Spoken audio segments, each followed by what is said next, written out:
The sun is a deadly laser. Therefore, everyday people like me and you turn to sunscreen. After all, the sunscreen market in the US is projected to make $2 billion in 2025 alone. Except, according to the Smithsonian, 14,000 tons of sunscreen enter waterways each year. Now, assuming one sunscreen bottle is 0.1 kilograms, that's 140 million sunscreen bottles. And according to the National Park Service in the US, it only takes one drop of sunscreen to pollute an entire swimming pool's worth of marine life. Thus, this begs the question, how can humans protect marine life from pollution? So, therefore, my study aims to analyze the effect of ascorbic acid that it has on the toxicological effect on oxybenzone exposure in algae, or specifically Chlorella sp, which will be the algal species used in this particular study. So before we dive right into it, let's go through our operational definitions. So Chlorella sp is a genus of a single-celled green algae about 2 to 10 micrometers in diameter that self-sustains via photosynthesis. Now, ASA is ascorbic acid, which is another word for vitamin C, a natural water-soluble vitamin found in citrus, other berries, and vegetables. Now, UVFs, which is UV filters. It's also known as ultraviolet filters, either organic or inorganic molecules that coat an object's surface and reflects and scatters UV radiation. Usually found in personal care products such as sunscreens or even lip balms. Now, next, oxybenzone, OBZ, a synthetic organic compound that is a UV filter, also known as the following: benzophenone, BP3, 2-hydroxyl M4, and methoxybenzophenone, or 2H4MB. Next, photosynthesis. Plants are able to convert sunlight, water, and carbon dioxide into sugar and oxygen through a process called photosynthesis, which takes place in the chloroplast in plant cells. The photosynthesis chemical reaction is demonstrated as in here in figure 1. As you can see, carbon dioxide, water, sugar, oxygen.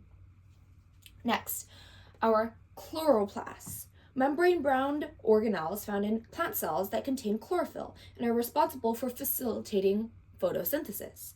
And then finally, ROS, reactive oxygen species, which are highly reactive molecules with an unpaired electron in their outer shells that are generated during normal cellular processes but can damage cell structure if produced in excess. So next, moving on to our literature review. Put simply, sunscreens are formulations that protect the skin from damage by UV rays through an active ingredient called UV filters, which can absorb or scatter UV rays.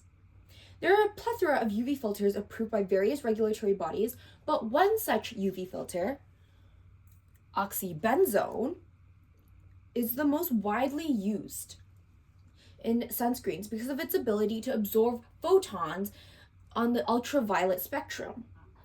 However, it has been proved to be highly toxic to marine life, which is concerning since oxybenzone is an ingredient in over 3,000 personal care products. And the half-life of OBZ is between 2.3 to 90 years, which results in the bioaccumulation of OBZ, which has been discovered in numerous water systems all across the globe.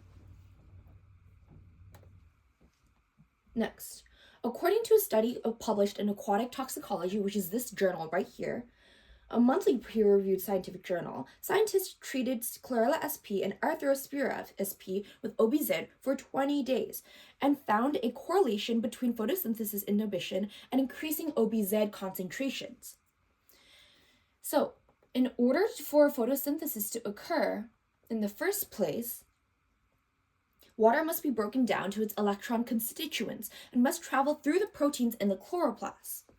These electrons gather energy from the absorbed light in the chlorophyll, which then creates energized electrons, which begets NADPH right here, which is a crucial coenzyme in ensuring the photosynthesis reaction takes place. Due to the movement of electrons, hydrogen ions are pumped into the membrane of the chloroplast, which then creates ATP, which is the energy for the cell. Should the photoelectron transport chain be disrupted, ATP would cease production, which causes a lack of energy supply to support the cell's metabolism, subsequently creating a surplus of reactive oxygen species, ROS, which can cause oxidative damage to macromolecules such as proteins, lipids, and even DNA. Additionally, on this research on the toxicological effect of OBZ on the photosynthetic organelles in algae is supported by another study conducted at the Marine Biological Laboratory in Massachusetts by Dr. Catherine Oncios. Using a microrespirator system, she measured oxygen production in the cultures over the course of 7 days, as you can see here on this graph. And she discovered that OBZ impeded cyanobacteria photosynthesis for a period no longer than 5 days. However, the study was also done on bacteria instead of algae, which differ in the fact that they do not have chloroplasts, which most likely reduce the negative impact that the OBZ had because there was less cellular structure for the ROS to affect. So, next, from past research, ASA helps regulate photosynthesis in plant cells.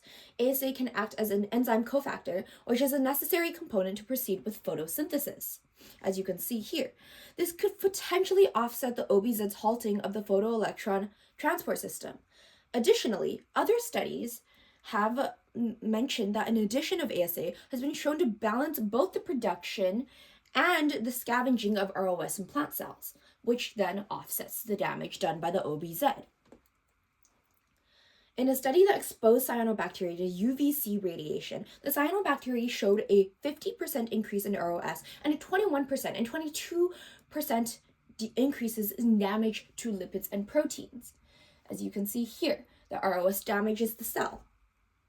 This indicates that the cyanobacteria, however, cultures that were treated with 5 milliliters of ascorbic acid prior to UVC exposure showed decreases to ROS production, with only 9% damage to the cell. Therefore, this indicates that the cyanobacteria was able to resist severe cellular damage to its structure. Despite the ascorbic acid treatment, though, it's still repressed. However, it's less so. While cyanobacteria and algae have different cellular structures, they are both synthesizing organisms that require the photoelectron transport system to function. Therefore, the results of the study still remain relevant to the study. Referencing past studies regarding the cellular damage from the exposure to OBZ and connecting them with studies about the benefits of ascorbic acid treatment, there is a clear gap in the research that must bridge the two facets together. Increases in ROS production as a result of OBZ exposure could be remediated by ASA treatments done prior to study samples. Since studies have found a specific correlation between ASA treatments and reduction in ROS and an overall prevention of cellular damage in plant cells and cyanobacteria. So, onto my method.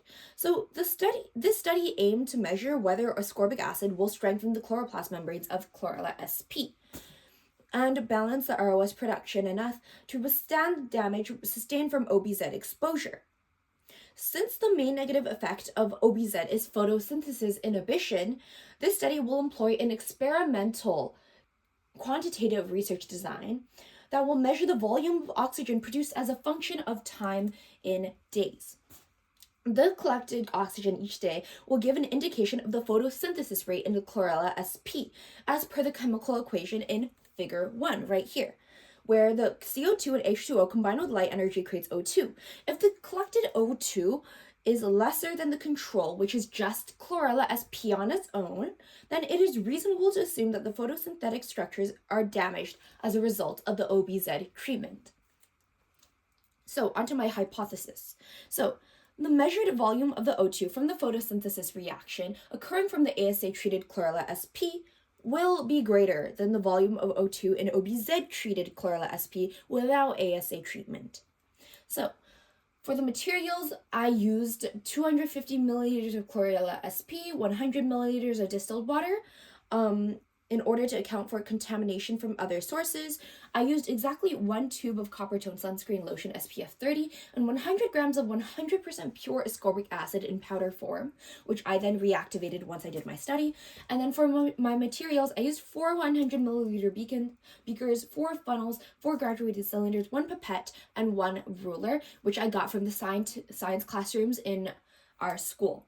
So for my procedure, I ensured that the environment where the beakers were set up was slightly warmer than room temperature, around 25 Celsius, which was illuminated by the Ranard work lamp from IKEA with a Vira Spectra LED grow light lamp, which emits 2,000 to 3,000 lumens and emits red and blue wavelengths, which mimics that of sunlight, which is ideal for algae growth. And then I used a graduated cylinder to measure approximately 25 milliliters of algae and 25 milliliters of distilled water and poured into all 4 beakers. But I also did ensure that the distilled water had been allowed to sit for a minimum of 24 hours before I used it for my experiment to ensure all chlorine had dissipated, as it could have had an unwanted toxic effect on the algae. And then number 3, I then used my pipette to add 1 drop, which was approximately 0.05 milliliters of sunscreen into 2 beakers. I then labeled 1 beaker as the UV filter only group. And then number 4, I mixed 20 milliliters of ascorbic acid with 10 mils of water, then added 1 drop of ascorbic acid solution to the other beaker, then labeled this beaker the UV filter and ascorbic acid group. For the final beaker, and then I also added 1 drop of ascorbic acid to the 3rd beaker and labeled this beaker the ascorbic acid only group. And then number 5, and then for the final beaker, I then added nothing, and this acted as the control, and I labeled it as so. And then number 7, I attached 4 funnels to the graduated cylinders and filled them with distilled water and placed them over top of the 4 beakers in order to measure the volume of O2 produced. And then the setup was modeled after Russ Smith's apparatus shown in figure 2 right here, except the milfoil plants were replaced with 25 milliliters of chlorella SP. And this would allow me to measure the volume of O2 without having to directly measure anything about the chloroplast or anything like that on a molecular level. And then number 8, at 8 p.m. every single day, I used a ruler and measured the volume of O2 produced by the algal solution in the beakers. Then number 9, I cleaned out the test tubes at the 7-day mark, and then I repeated steps 1 through 8 in order to collect more data, and I repeated it for 2 more weeks to minimize the margin of error. And then number 10, I did collate the data from weeks 1, 2, and 3. I found the average and created a table of average volume of O2 every day and created a graph with a line of regression to model the results on rapid tables.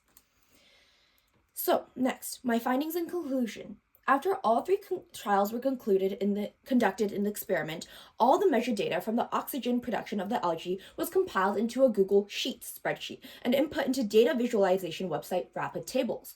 The rate of oxygen production was then calculated by finding the slope.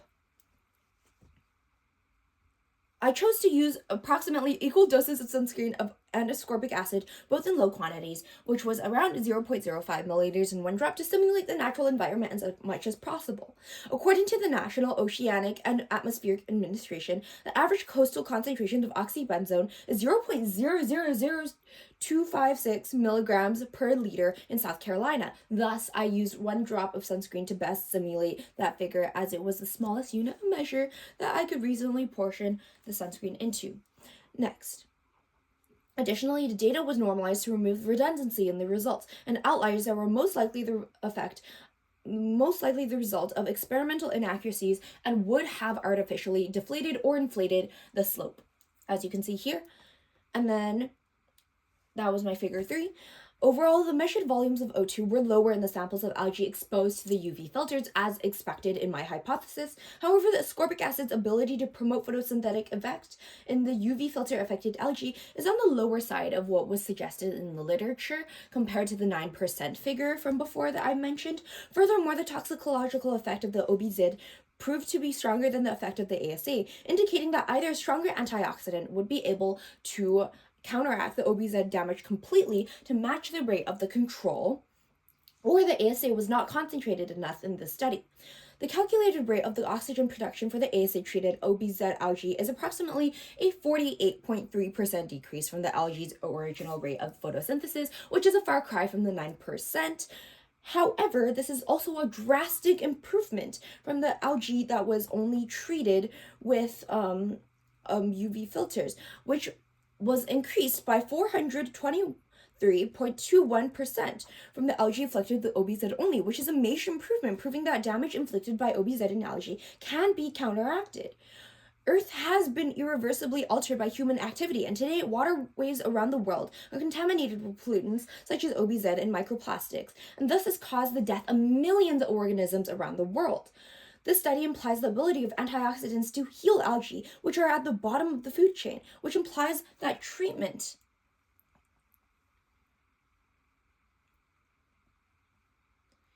antioxidant, blah, blah, blah, blah, blah.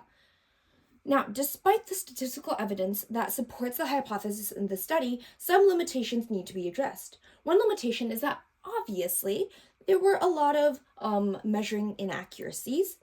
The measured amounts of sunscreen and ascorbic acid were only estimates and could only be approximated with the use of a standard pipette for home use without incremental markings, rather than a scientific pipette due to a lack of resources. However, this was somewhat addressed by measuring the volume of liquid within a single drop of the pipette used for the experiment, and each drop was found to be approximately 0.05 milliliters. A similar trend of possible inaccuracies in measurements continues in the fact that I could not access spectrophotometry like this machine, in order to measure the actual photosynthetic pigments within the algae to record whether or not they were increasing or decreasing directly, like previous studies within the body of knowledge. Instead, the photosynthetic pigment had to be indirectly measured by measuring the level of oxygen produced using a makeshift setup. Now, a second limitation is the possible non-viability of my products. Upon further research, upon according ASA breaks down relatively quickly, and in the study, ASA retention in food products following pasteurization is around 82 to 90%. However, in the sample conducted on guava juice stored in the dark for 7 days at 25°C and 35°C, ASA degraded by around 23.4% and 56.4% respectively, but the 25°C to 35°C range was the ideal range for optimal algae growth, so my ASA probably degraded. And one final limitation of the study is the small sample size of the experiment. Even within the scope of the experiment, 3 trials were done. However, the 3 trials had a degree of variability amongst them due to possible minute environmental changes, cross-contamination. Small environmental changes such as adverse pH changes outside of the range of 7.2 to 7.8, contamination of trace minerals left over in the beakers due to improper washing could have affected the results of this experiment, as pH strips were not used to measure the experiment throughout the 7 days. It would be optimal to repeat the experiment up to a minimum of 5 times. However, due to the imposed time frame for this study, it was implausible to extend the trials further than 3 times. Now, despite these limitations, this study still provides strong evidence that ASA treatment has the ability to offset photosynthetic inhibition of OBZ exposure in Chlorella sp. The average rate of oxygen production in the ASA-treated algae across the 3 trials had a 423.21% increase from the algae afflicted with OBZ only, which is a major improvement, proving that damage inflicted by OBZ in algae can be counteracted. Earth has been irreversibly blah blah blah blah blah world's oceans. However, I was unable to justify utilizing this method of OBZ mitigation to decontaminate waterways in the real world. Dumping tons of ASA into the ocean to combat algal death is irresponsible and dangerous. Ocean acidification is still a rampant problem, and ASA is still an acid. Moreover, the actions humanity takes can have long-lasting, unforeseen consequences on the natural world for generations, and quite frankly, we are unsure about what would happen if we literally just filled a lake with vitamin C. Therefore, it's best for the study to be repeated with antioxidant alternatives, since from a molecular standpoint, the reactive oxygen species are what cause damage to photosynthetic structures in plant cells. So future research can make improvements to the study to minimize margins of error and possible variables. Using specific equipment such as a microrespiration system, such as the one seen here, And the exact rate of oxygen production can be directly measured without the use of an apparatus or slope calculations. Next, furthermore, a long-term study where algae is treated with OBZ for an extended period of time and then treated with an antioxidant alternative would be able to simulate the environmental outcomes of the real world in case this research is used in the future for real-world applications. So in the long term, this research can hopefully serve as a catalyst for more research to be conducted around the benefits of antioxidants on plant inhibitors. Thank you. I'll be taking questions now.